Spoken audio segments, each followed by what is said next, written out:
Friends, कैसे हैं आप लोग। उम्मीद करते हैं अच्छे होंगे और स्वस्थ भी होंगे।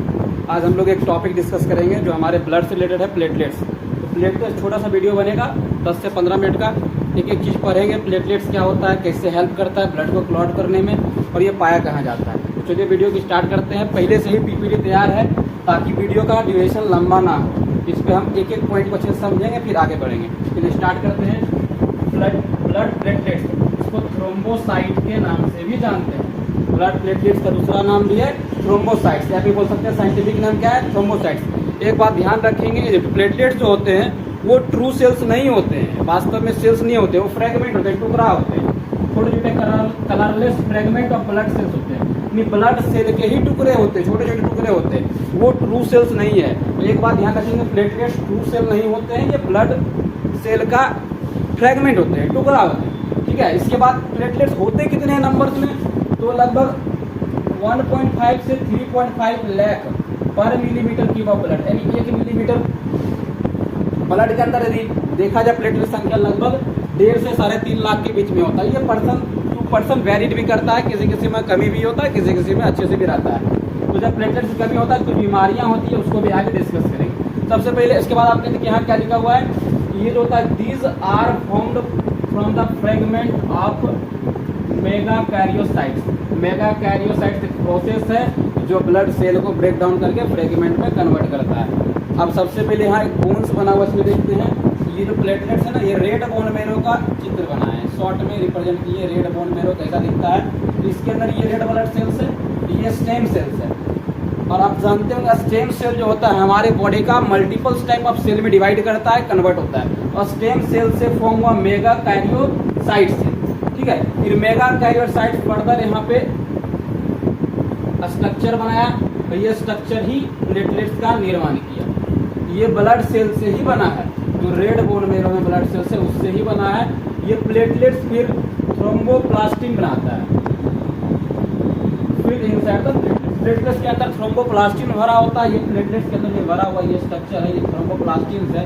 यही हेल्प करता है ब्लड को क्लॉट होने में, यही हेल्प करता है ब्लड को क्लॉट होने में। ठीक है। एक बात और याद रखेंगे, ये ब्लड क्लॉटिंग में हेल्प करता है, इसीलिए इसको ब्लड कोगुलेशन भी बोलते हैं या ब्लड क्लॉटिंग भी बोल सकते हैं। कोगुलेशन क्लॉटिंग कोई बड़ी बात नहीं, दोनों लगभग सेम टाइप है। फिर आते इसकी बारी, इसकी लाइफ स्पैन कितनी, इसका जीवन काल कितना होता है, लगभग 1 सप्ताह होता है और 7 दिन के बीच, लगभग 1 सप्ताह 7 दिन तक, 1 सप्ताह 7 दिन बराबर ही है, इतना इसका लाइफ स्पैन होता है। इसके बाद नया प्लेटलेट्स बनता है शरीर के अंदर, नया प्लेटलेट्स बनता है। फिर जितना प्रोसेस शुरू से हुआ था, रेड बोन मेरो में स्टेम सेल्स बना था, इससे मेगाकैरियोसाइट सेल बना था। इसके बाद ये इस तरीका से स्ट्रक्चर बना करके फिर प्लेटलेट्स का निर्माण किया था। प्लेटलेट्स के अंदर फिर से जो है थ्रोम्बोप्लास्टिन भर गया। थ्रोम्बोप्लास्टिन हेल्प करता है ब्लड क्लॉटिंग में। समझे, इतना क्लियर हो गया। इसका स्क्रीनशॉट लेना चाहते हैं, ले सकते हैं, मैं साइड हो जाता हूँ।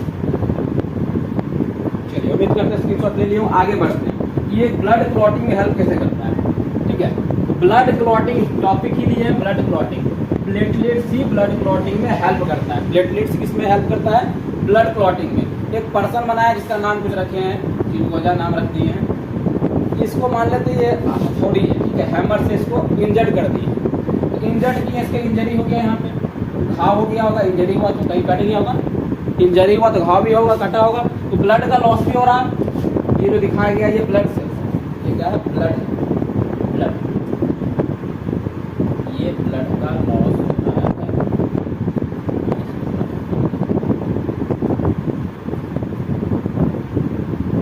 ब्लड लॉस, यहाँ देखिए ब्लड का लॉस हो रहा है, इंजरी हुआ, ब्लड का लॉस होगा। फिर आगे चलते हैं, ब्लड लॉस हो रहा है, जिसमें फाइब्रिन बनता है, फिर क्लॉट बनता है, फिर कोगुलम बनता है, उसके बाद ये नेटवर्क सा थ्रेड से बनाता है। उससे पहले यहाँ पढ़ते हैं, ये इंजर्ड जो टिश्यू हुआ है, इंजर्ड सेल जो है जहाँ पे इसका इंजरी हुआ है, वहाँ पे इंजर्ड टिश्यू, बहुत सारा टिश्यू इंजर हुआ होगा, बहुत सारा टिश्यू इंजर हो गया होगा।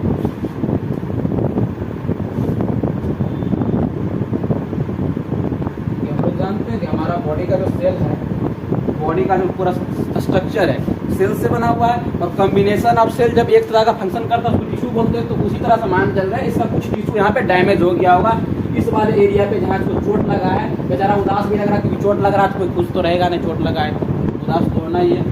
इसका बहुत सारा सेल और टिश्यू यहाँ पे डैमेज हो गया होगा। उसी इंजर्ड टिश्यू से फिर क्या बना, इंजर्ड टिश्यू ही सेक्रेट करता है, रिलीज करता है थ्रोम्बोप्लास्टिन। जो इंजर्ड टिश्यू है क्योंकि बहुत सारा सेल भी डेथ हो गया होगा, वहाँ पे बहुत सारा कट के रह गया होगा, तो उससे क्या होता है, ये थ्रोम्बोप्लास्टिन नामक एक केमिकल को रिलीज किया और ये अट्रैक्ट करता है ब्लड प्लेटलेट्स को। थ्रोम्बोप्लास्टिन क्या करता है, ब्लड प्लेटलेट्स को अट्रैक्ट करता है। अभी ब्लड प्लेटलेट्स यहाँ था ना, ब्लड प्लेटलेट्स ब्लड के अंदर फ्लो कर रहा, अभी एनिमेटेड वीडियो देखेंगे सब क्लियर हो जाएगा। तो वो क्या किया, इसको अट्रैक्ट किया, ब्लड प्लेटलेट्स को अट्रैक्ट किया। क्यों अट्रैक्ट किया, क्योंकि यहाँ पे जो कट गया वहाँ से ब्लड का लॉस हो रहा होगा लगातार। जो इस पोर्शन पे इसका जो डैमेज हो गया है, यहाँ पे जो डैमेज हुआ है, यहाँ पे ब्लड का लॉस हमेशा हो रहा होगा। अगर लगातार ब्लड का लॉस होता है इसके डेथ भी हो सकती है, उसको रोकना है। तो ये थ्रोम्बोप्लास्टिन क्या किया, थ्रोम्बोप्लास्टिन अट्रैक्ट किया ब्लड प्लेटलेट्स को, कि ब्लड प्लेटलेट्स जहाँ भी है उसको अट्रैक्शन करता है, बुलाता है जहाँ जिस एरिया पे कट हुआ वहाँ पे, ताकि उसको अट्रैक्ट करके अच्छे से ब्लड का क्लॉटिंग बना सके। फिर थ्रोम्बोप्लास्टिन एक रिएक्शन करता है, सीरीज ऑफ रिएक्शन, एक दो रिएक्शन नहीं होता है, बहुत सारे 2 से 3 रिएक्शन होते हैं, लगातार एक सीरीज में रिएक्शन चलता है, ठीक है। और ये एंजाइम बनाता है, एंजाइम। और एंजाइम क्या है, एंजाइम बायोकैटलिस्ट होता है जो रेट ऑफ रिएक्शन को इंक्रीज और डिक्रीज कर सकता है। तो बायोकैटलिस्ट है एंजाइम जो रेट ऑफ रिएक्शन को इंक्रीज डिक्रीज करता है। ये रिएक्शन जल्दी होना है, क्योंकि अगर ब्लड का लॉस होते रहा तो डेथ भी हो सकती है, तो ये रिएक्शन जल्दी होना है ताकि क्लॉट बन सके। उसके लिए एंजाइम सेक्रेट किया, उसको थ्रोम्बोकाइनेज बोलते हैं, थ्रोम्बोकाइनेज। तो थ्रोम्बोकाइनेज नाम का एंजाइम है, वो कैटलिस्ट के रूप में वर्क कर रहा है। ये ध्यान रखिए, थ्रोम्बिन प्लेटलेट से ही बना थ्रोम्बिन, जो इनएक्टिव फॉर्म में, अभी एक्टिव नहीं है, ये इनएक्टिव है। इसके बाद यहाँ कैल्शियम 2+ कैटलिस्ट के रूप में वर्क कर रहा, रिएक्शन के रूप में ये थ्रोम्बिन बनाया, प्रोथ्रोम्बिन से थ्रोम्बिन बना। प्रोथ्रोम्बिन इनएक्टिव था, अभी ये फंक्शन करने के लायक नहीं था, तो प्रोथ्रोम्बिन से क्या बना, थ्रोम्बिन बन गया। तो थ्रोम्बिन जो अब बना ये एक्टिव है, फ्लैट से रिएक्शन करेगा ये। उसके लिए एंजाइम वर्क किया, थ्रोम्बोकाइनेज, रिएक्शन को हेल्प किया, रिएक्शन को प्रोथ्रोम्बिन से थ्रोम्बिन बनने में थ्रोम्बोकाइनेज नामक एंजाइम वर्क किया।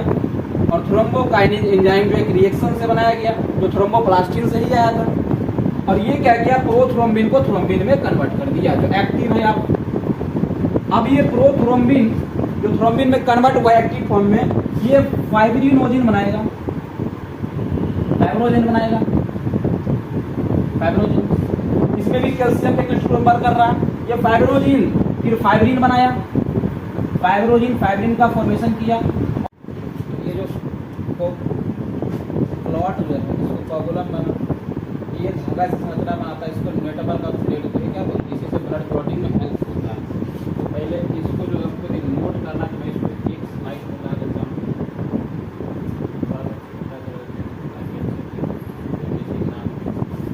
स्क्रीनशॉट लेने के लिए मैं साइड में स्क्रीनशॉट ले सकते हैं, लेना है इतना टॉपिक है। उम्मीद करते हैं स्क्रीनशॉट ले लिए आगे बढ़ते हैं। नेक्स्ट आप देखते हैं इसका इमेजेस है, ये प्लेटलेट्स हैं, ये रेड ब्लड सेल के हमारे आर्टरी के अंदर का इमेज है, आर्टरी के अंदर का इमेज है। ये जो ऐसा धागा ये संरचना दिख रहा है, मैं इस तरीके से यही प्लेटलेट्स, ये क्या है, प्लेटलेट्स। ये रेड ब्लड सेल इसके अंदर व्हाइट ब्लड सेल नहीं दिखाया गया। ये प्लेटलेट्स ही हेल्प करता है नेटवर्क बनाने में, जिससे क्लॉट बनता है।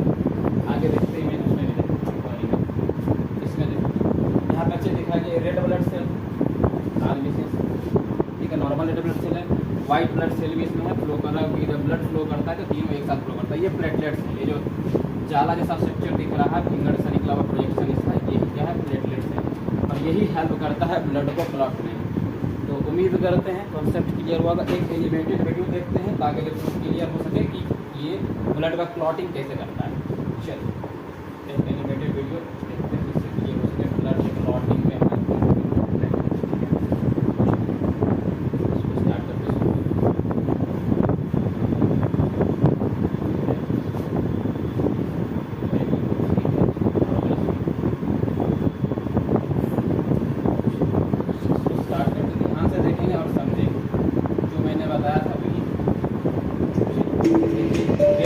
formation involves, among others, platelets and coagulation factors. The platelets are first to arrive at the scene and begin to loosely cover the injury. Injured part को बाइंड कर रहा है। Thrombin enhances the activation and aggregation of platelets. Ethylene glycol polymer. As a result, they cannot generate thrombin in sufficient amounts to induce normal clotting. The molecule is a B-domain deleted recombinant factor 8. Its special feature? A purposely chosen polyethylene glycol polymer. This polyethylene glycol polymer, or PEG for short, is intended to prolong the circulatory half-life of the recombinant factor 8. In this way, reliable clotting could be restored. ये blood clotting का animated video था। अब आगे slide में यहाँ पे मैं ये रहा, ये इस तरीक़ा से ब्लड का क्लॉटिंग होता है। प्लेटलेट्स हेल्प करता है ब्लड क्लॉटिंग में। उम्मीद करते हैं कॉन्सेप्ट समझ में आया होगा और एनिमेटेड वीडियो के थ्रू इसको और इंटरेस्टिंग